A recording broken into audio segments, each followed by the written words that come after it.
Alright, what's up guys? It's Chandler with Bell's Diesel Solutions, and today I'm going to show you how to change a turbo on a 6.7 Cummins. I've done a handful of these turbos now, so I figured I'd show you my method and the best way I found to do it that's somewhat efficient.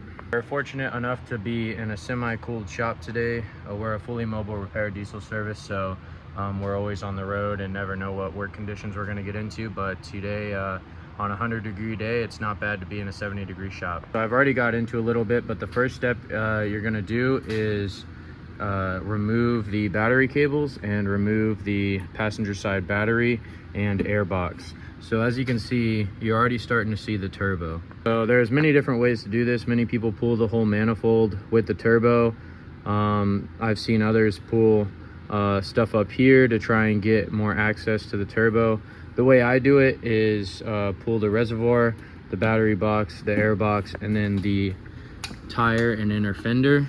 And I've done several this way with much success, never had to pull the manifold. All right, so the air box fender side half is literally a 13mm bolt right there. And there's one connection that you have to be careful for right here. And it goes on the inside of the air box. Kind of hard to pop out sometimes, but just be mindful of that.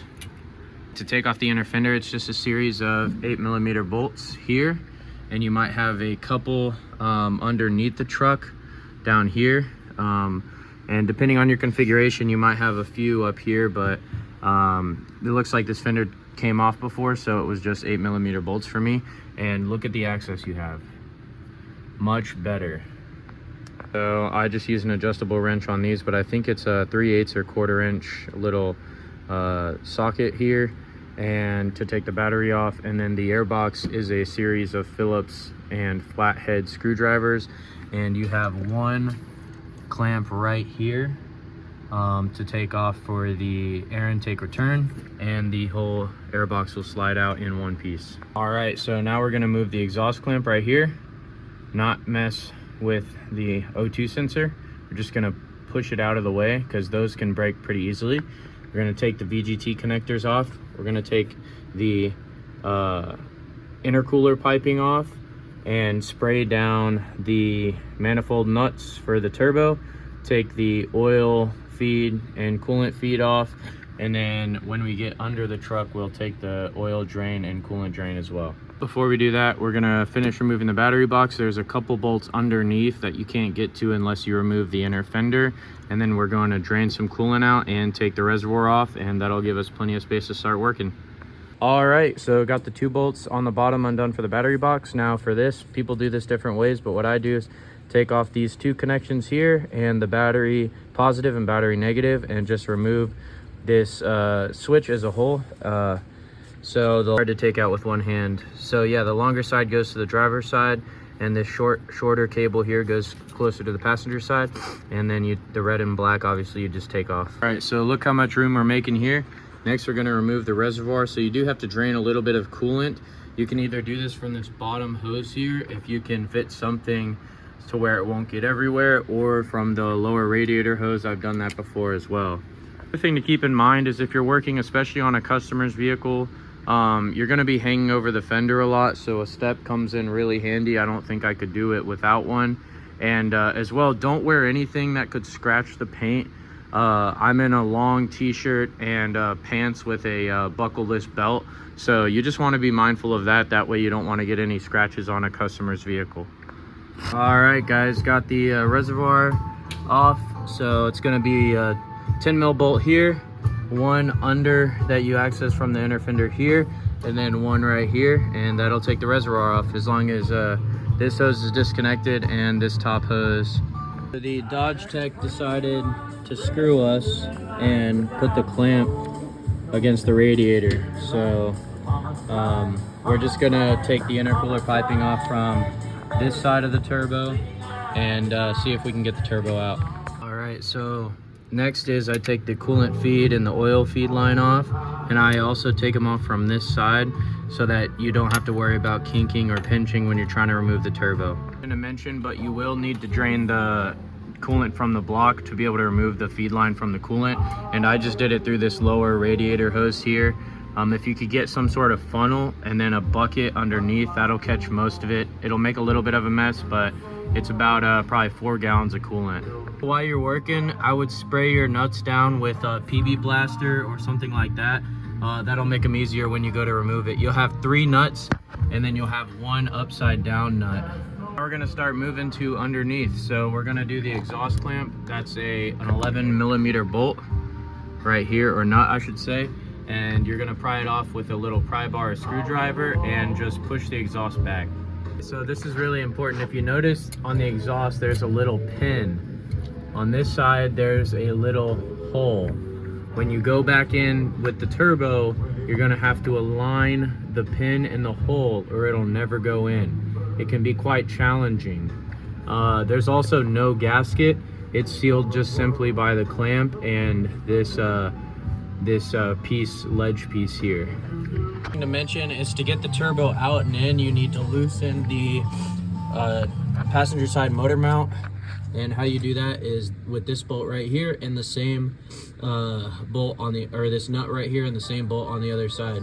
This is kind of challenging to do if you're one person. So what I actually do is put vice grips on the nut side and then use an impact on the other side, and it works really well and your wrench isn't gonna fly off. Put a small jack right on this axle right here and go to a oil pan bolt. That's the way I found worked in the last several trucks I've done, and it jacks the engine up perfectly.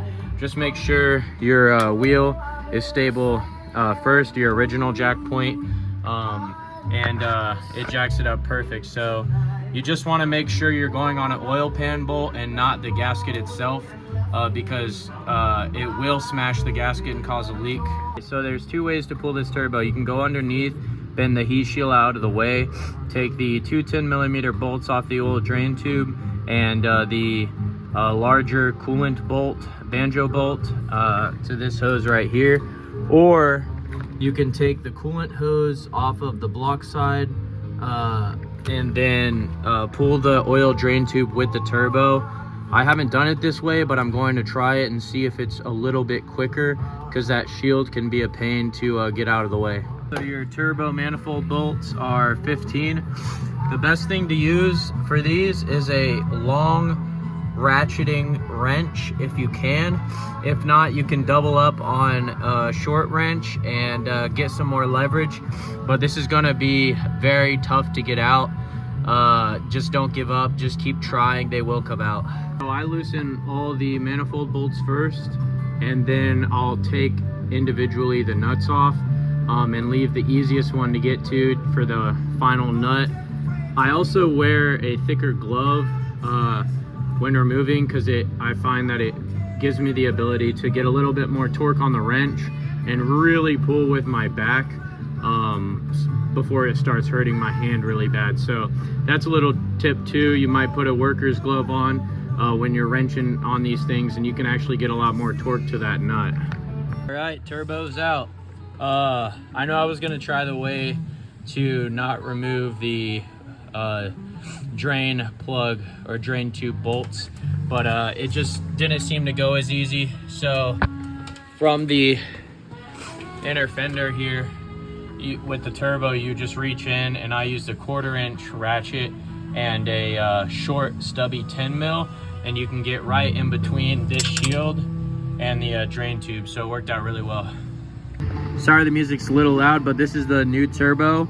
So you're gonna want to install new studs here, and they're gonna go down until about the halfway mark to that little line. You don't want them sticking too far out. You might not be able to get the nut on.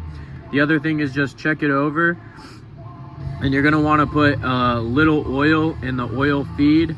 A lot of these, the vendor I use already does a good job of pre-priming them, but you just want to make sure and check over all your connections and your turbo, and just make sure that everything looks right before you go and install it. Also, you do have to take this fitting off of the old turbo and return the old turbo for core. Make sure that it gets new O-rings. As you can see, I buy kits it's just a complete turbo kit. Has all the turbo fittings, drain fitting, everything like that you might need. It's always better to have more bolts and more seals than you actually need. All right, I didn't record me putting the turbo in, but you just drop it in the same way you pulled it out. And one thing to note is the oil drain tube. This is a new one, but you don't have to get a new one. I install before I install the turbo, so I don't install it with the turbo. I find that this just shrinks up and never fully goes into the drain tube hole. It has to snap in. You'll feel like an actual click. So yeah, that's a common mistake too, and then they start leaking and it's a pain in the butt to get to. So then we'll go through here and put the two 10mm bolts on. And rule of thumb, keep the mounting bolts loose until you have the exhaust on and the oil drain tube and coolant line on. That way you can move the turbo around a little bit if you need to finesse it at all. All right, so VGT is connected, exhaust is connected, 11mm bolt, and we kept the manifold bolts loose and just wiggled with a pry bar here until they lined up, and it'll be pretty snug, so shouldn't have too many problems. The hardest thing is definitely going to be that oil drain tube for you, but once you get that, it's pretty smooth sailing. All right, so you're pretty much done from here. I got the reservoir back on, intercooler piping, all the hoses and everything. So I mean, it pretty much just goes back together in reverse order and you should be good to go. This is what it looks like from the top side. Got the new turbo in, all my bolts tight, exhaust on, hoses starting to go together. These are tight, these hoses are tight. You just want to make sure you get everything and not miss anything.